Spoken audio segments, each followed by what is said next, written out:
चन्द्रकवचं ध्यानं सोमं द्विभुजपद्मं च मुक्ताभरणभूषणं श्वेताश्वरथमारूढं मेरुं यान्तं प्रदक्षिणं शुभ्रं चतुर्भुजं देवं केयूरमकुटोज्ज्वलं वासुदेवस्य नयनं शङ्करस्य च भूषणम् एवं ध्यात्वा जपेन्नित्यं चन्द्रस्य कवचं मुदा शशी पातु शिरोदेशं फालं पातु कलात्मकः घ्राणं पक्षकरः पातु मुखं कुमुदबान्धवः सोमः करौतु मे पातु स्कन्धौ पातु सुधात्मकः पुरो मे त्रिजनिः पातु मध्यं पातु निशाकरः कटिं सुधाकरः पातु पातूरु शशलाञ्चनः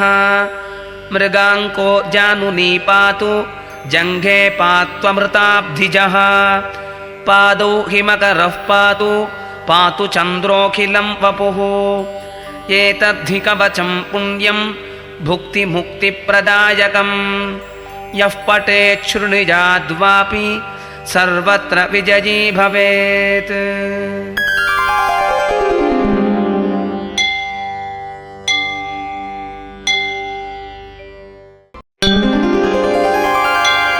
चन्द्रग्रहवन्दनम् श्वेताम्बरान्विततनुं वरशुभ्रवर्णं श्वेताश्मयुक्तरथगं सुरसेविताङ्घ्रिं दोर्भ्यां धृताभयवरं वरदं सुधांशुं श्रीवत्समौक्तिकधरं प्रणमामि नित्यम्।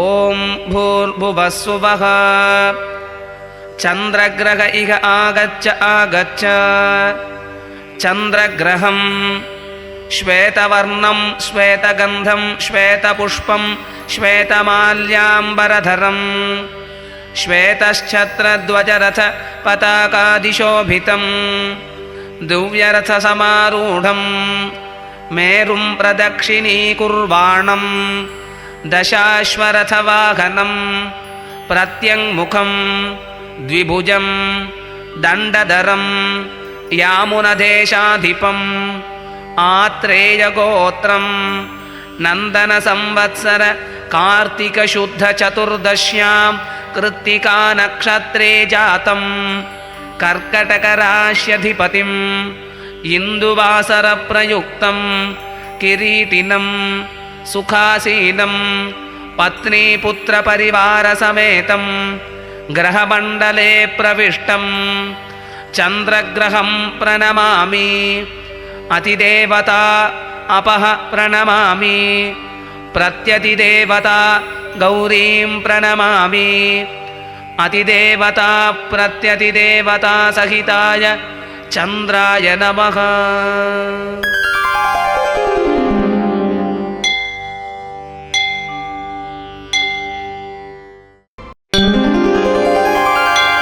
श्रीचन्द्राष्टाविंशतिनामस्तोत्रम्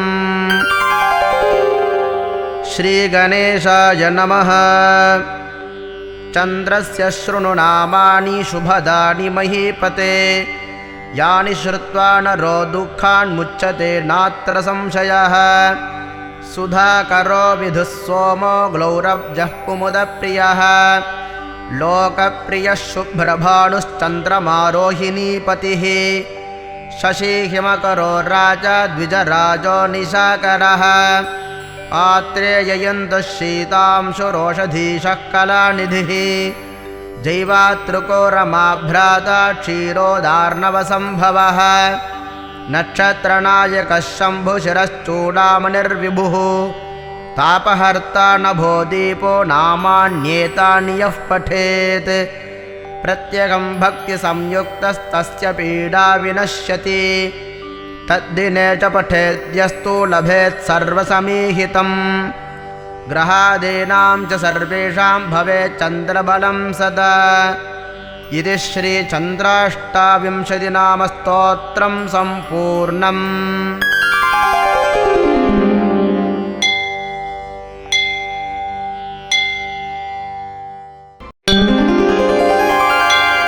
श्रीचन्द्रस्तोत्रम्।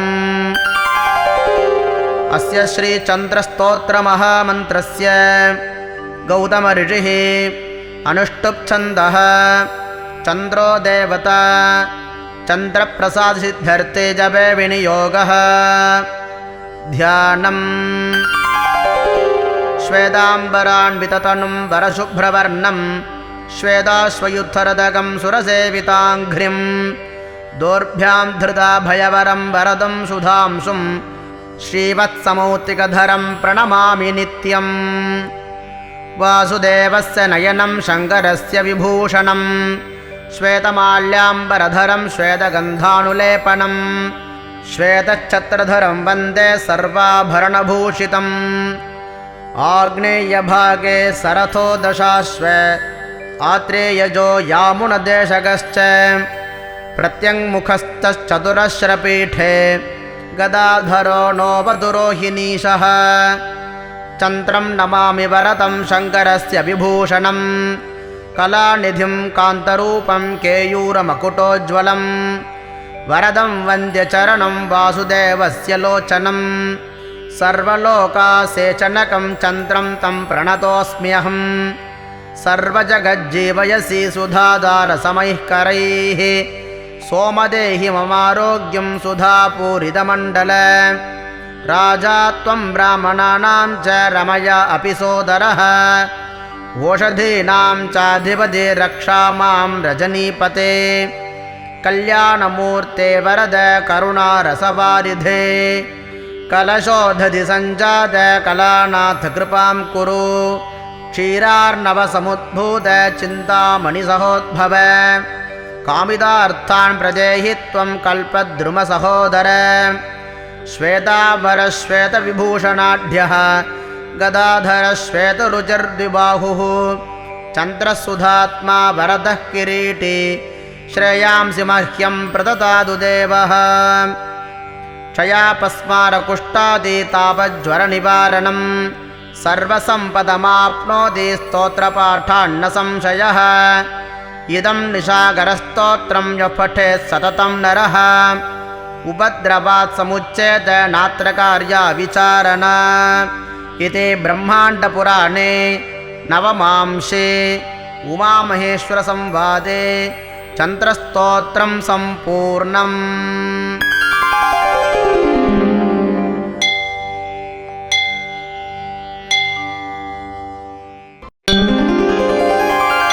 चन्द्रकवचम्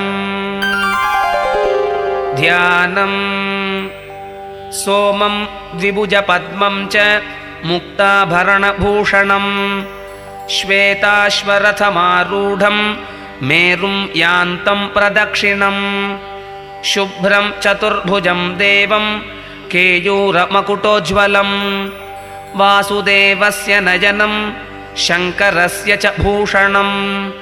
एवं ध्यात्वा जपेन्नित्यं चन्द्रस्य कवचं मुदा। शशी पातु शिरोदेशं फालं पातु कलात्मकः घ्राणं पक्षकरः पातु मुखं कुमुदबान्धवः। सोमः करौतु मे पातु स्कन्धौ पातु सुधात्मकः। पुरो मे त्रिजनिः पातु मध्यं पातु निशाकरः। कटिं सुधाकरः पातु पातूरु शशलाञ्चनः। मृगाङ्को जानुनी पातु जङ्घे पात्वमृताब्धिजः। पादौ हिमकरः पातु पातु चन्द्रोऽखिलं वपुः। एतद्धि कवचं पुण्यं भुक्तिमुक्तिप्रदायकम् यः पठेत् शृणुयाद्वापि सर्वत्र विजयी भवेत्।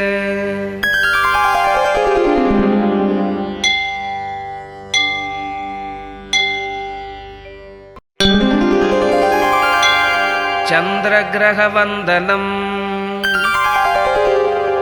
श्वेताम्बरान्विततनुं वरशुभ्रवर्णं श्वेताश्मयुक्तरथगं सुरसेविताङ्घ्रिं दोर्भ्यां धृताभयवरं वरदं सुधांशुं श्रीवत्समौक्तिकधरं प्रणमामि नित्यम्। ಓಂ ಭೂರ್ಭುವಸ್ಸುವಃ ಚಂದ್ರಗ್ರಹ ಇಹ ಆಗಚ್ಚ ಆಗಚ್ಚ ಚಂದ್ರಗ್ರಹಂ ಶ್ವೇತವರ್ಣಂ ಶ್ವೇತಗಂಧಂ ಶ್ವೇತಪುಷ್ಪಂ ಶ್ವೇತಮಾಲ್ಯಾಂಬರಧರಂ ಶ್ವೇತಶ್ಛತ್ರಧ್ವಜರಥ ಪತಾಕಾದಿಶೋಭಿತಂ ದಿವ್ಯರಥಸಮಾರೂಢಂ ಮೇರುಂ ಪ್ರದಕ್ಷಿಣೀಕುರ್ವಾಣಂ ದಶಾಶ್ವರಥವಾಹನಂ ಪ್ರತ್ಯಂಗುಖಂ ದ್ವಿಭುಜಂ ದಂಡಧರಂ ಯಾಮುನದೇಶಾಧಿಪಂ ಆತ್ರೇಯಗೋತ್ರಂ ನಂದನ ಸಂವತ್ಸರ ಕಾರ್ತಿಕ ಶುದ್ಧ ಚತುರ್ದಶ್ಯಾಂ ಕೃತ್ತಿಕಾ ನಕ್ಷತ್ರೇ ಜಾತಂ ಕರ್ಕಟಕ ರಾಶ್ಯಧಿಪತಿಂ ಇಂದುವಾಸರ ಪ್ರಯುಕ್ತಂ ಕಿರೀಟಿನಂ ಸುಖಾಸೀನಂ ಪತ್ನೀಪುತ್ರ ಪರಿವಾರ ಸಮೇತಂ ಗ್ರಹಮಂಡಲೇ ಪ್ರವಿಷ್ಟಂ ಚಂದ್ರಗ್ರಹಂ ಪ್ರಣಮಾಮಿ ಅತಿದೇವತಾ ಅಪಹ ಪ್ರಣಮಾಮಿ ಪ್ರತ್ಯತಿದೇವತಾ ಗೌರೀಂ ಪ್ರಣಮಾಮಿ ಅತಿದೇವತಾ ಪ್ರತ್ಯತಿದೇವತಾ ಸಹಿತಾಯ ಚಂದ್ರಾಯ ನಮಃ.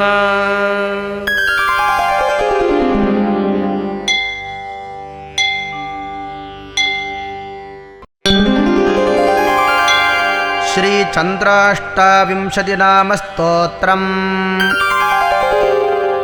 ಶ್ರೀ ಗಣೇಶಾಯ ನಮಃ. ಚಂದ್ರಸ್ಯ ಶೃಣು ನಾಮಾನಿ ಶುಭದಾನಿ ಮಹೀಪತೆ ಯಾನಿ ಶ್ರುತ್ವಾ ನರೋ ದುಃಖಾನ್ ಮುಚ್ಯತೆ ನಾತ್ರ ಸಂಶಯಃ.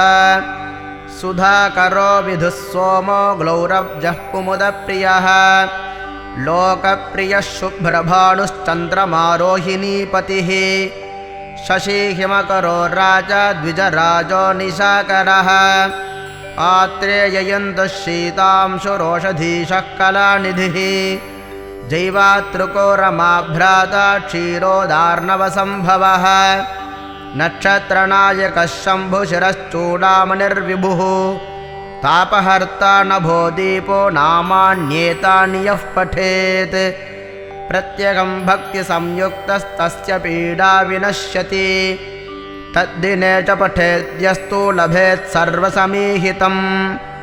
ಗ್ರಹಾದೀನಾಂ ಚ ಸರ್ವೇಷಾಂ ಭವೇತ್ ಚಂದ್ರಬಲಂ ಸದಾ. ಇತಿ ಶ್ರೀ ಚಂದ್ರಾಷ್ಟಾವಿಂಶತಿನಾಮ ಸ್ತೋತ್ರಂ ಸಂಪೂರ್ಣಂ.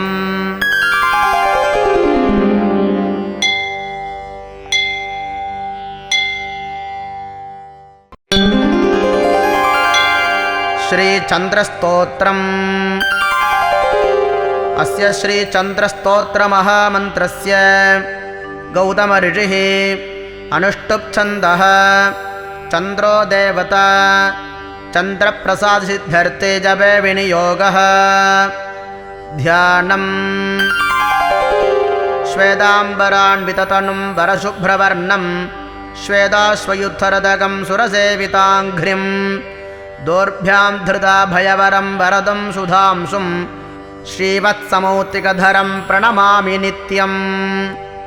ವಾಸುದೇವಸ್ಯ ನಯನಂ ಶಂಕರಸ್ಯ ವಿಭೂಷಣಂ ಶ್ವೇತಮಾಲ್ಯಾಂಬರಧರಂ ಶ್ವೇತಗಂಧಾನುಲೇಪನಂ ಶ್ವೇತಛತ್ರಧರಂ ವಂದೇ ಸರ್ವಾಭರಣಭೂಷಿತಂ.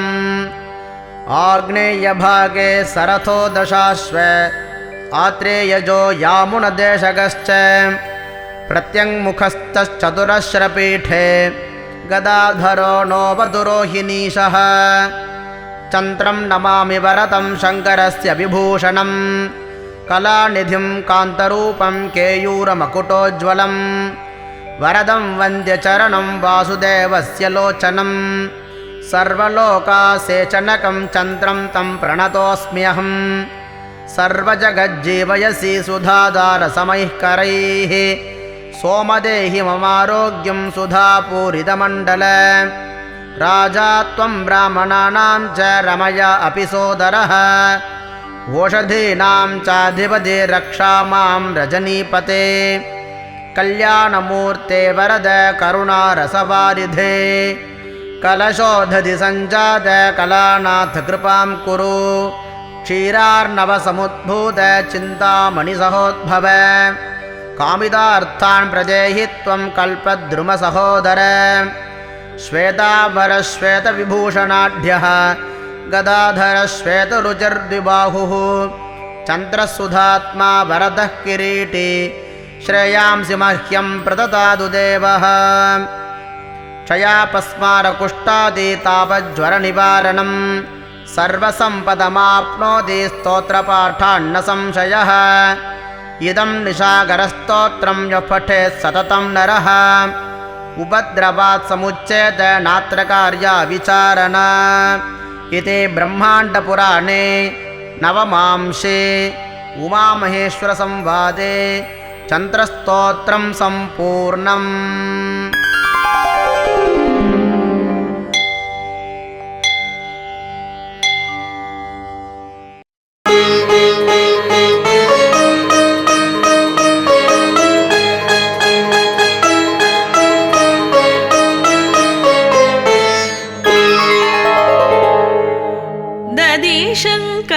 ददिशङ्कतुषाराभम् क्षीरोदार्णवसम्भवम् नमामि शशिनं सोमं शम्भोर्मुकुटभूषणम् शम्भोर्मुकुटभूषणम्।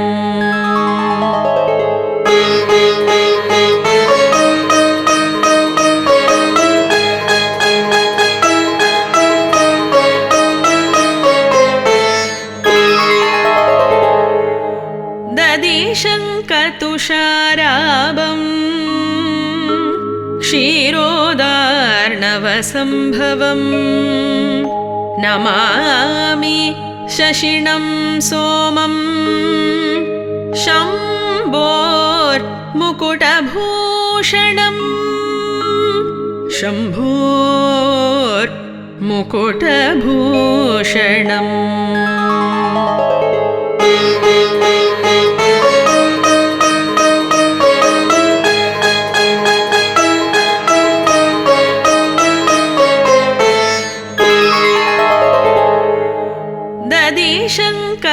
ददिशङ्कतुषाराभम् क्षीरोदार्णवसम्भवम् नमामि शशिनं सोमं शम्भोर्मुकुटभूषणम् शम्भोर्मुकुटभूषणम्।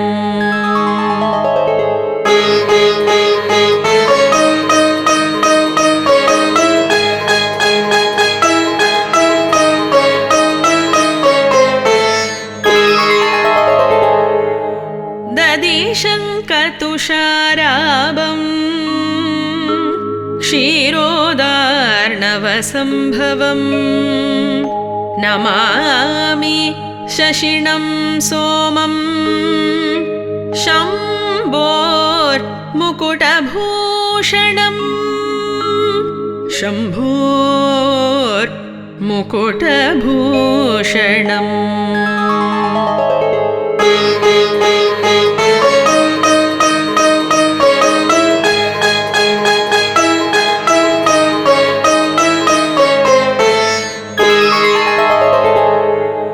ददिशङ्कतुषाराभम् क्षीरोदार्णवसम्भवम् नमामि शशिनं सोमं शम्भोर्मुकुटभूषणम् शम्भोर्मुकुटभूषणम्।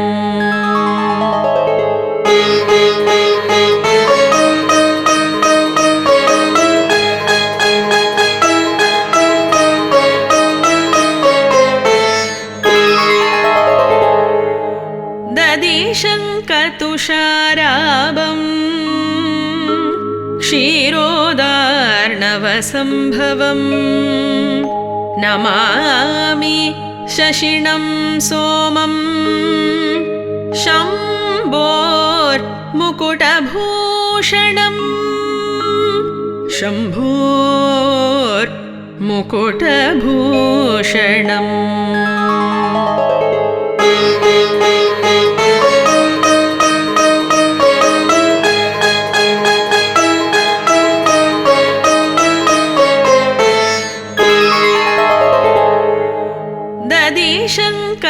दधिशङ्खतुषाराभम् क्षीरोदार्णवसम्भवम् नमामि शशिनं सोमं शम्भोर्मुकुटभूषणम् शम्भोर्मुकुटभूषणम्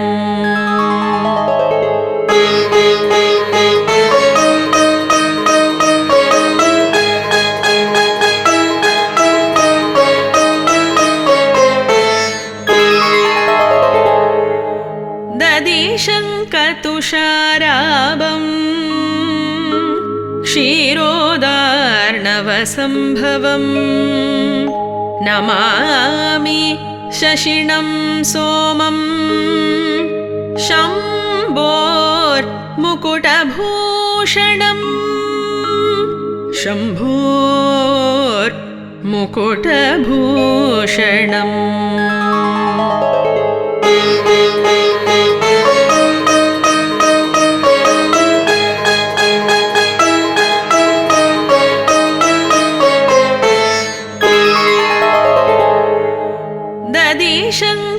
दधिशङ्खतुषाराभम् क्षीरोदार्णवसम्भवम् नमामि शशिनं सोमं शम्भोर्मुकुटभूषणम् शम्भोर्मुकुटभूषणम्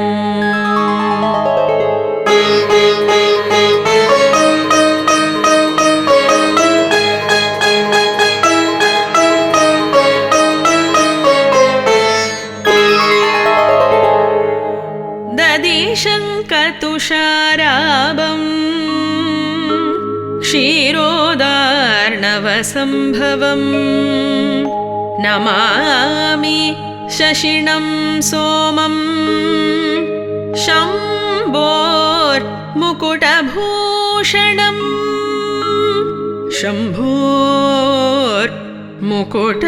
शम्भोर्मुकुटभूषणम्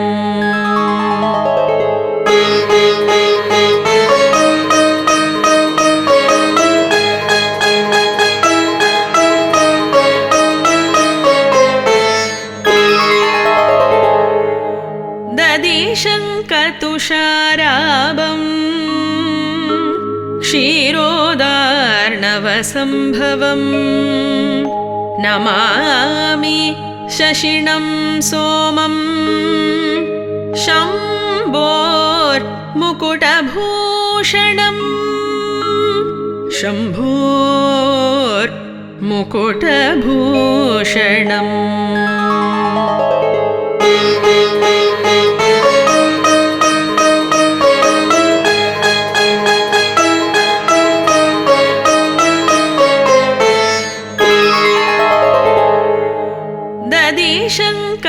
दधिशङ्खतुषाराभम् क्षीरोदार्णवसम्भवम् नमामि शशिनं सोमं शम्भोर्मुकुटभूषणम् शम्भोर्मुकुटभूषणम्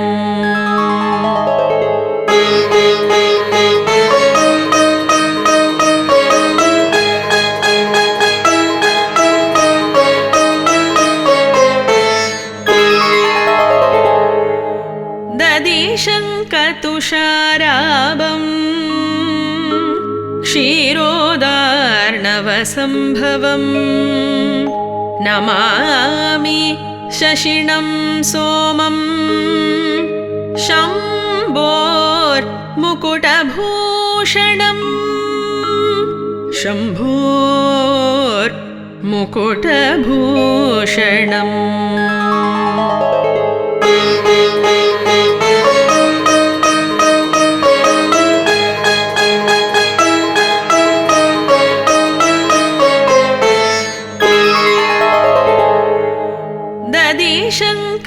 शशिशङ्कतुषाराभम् क्षीरोदार्णवसम्भवम् नमामि शशिनं सोमम् शम्भोर्मुकुटभूषणम् शम्भोर्मुकुटभूषणम्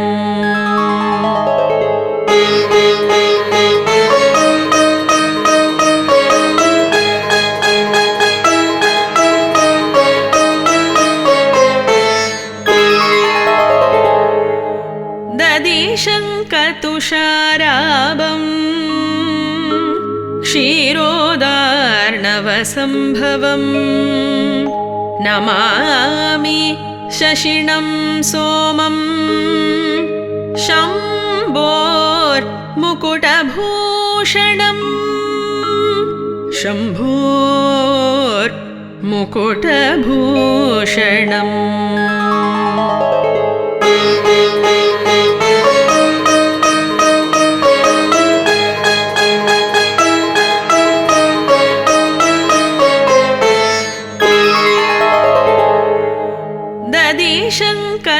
दधिशङ्कतुषाराभम् क्षीरोदार्णवसम्भवम् नमामि शशिनं सोमम् शम्भोर्मुकुटभूषणम् शम्भोर्मुकुटभूषणम्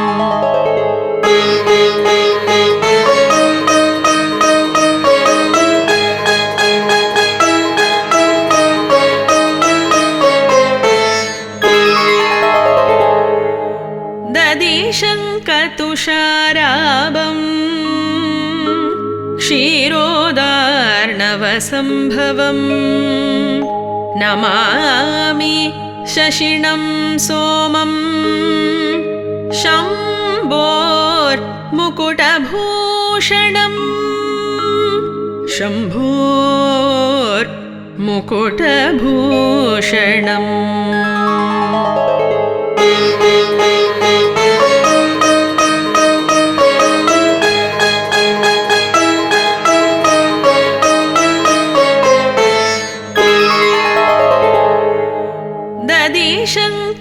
दधिशङ्कतुषाराभम् क्षीरोदार्णवसम्भवम् नमामि शशिनं सोमम् शम्भोर्मुकुटभूषणम् शम्भोर्मुकुटभूषणम्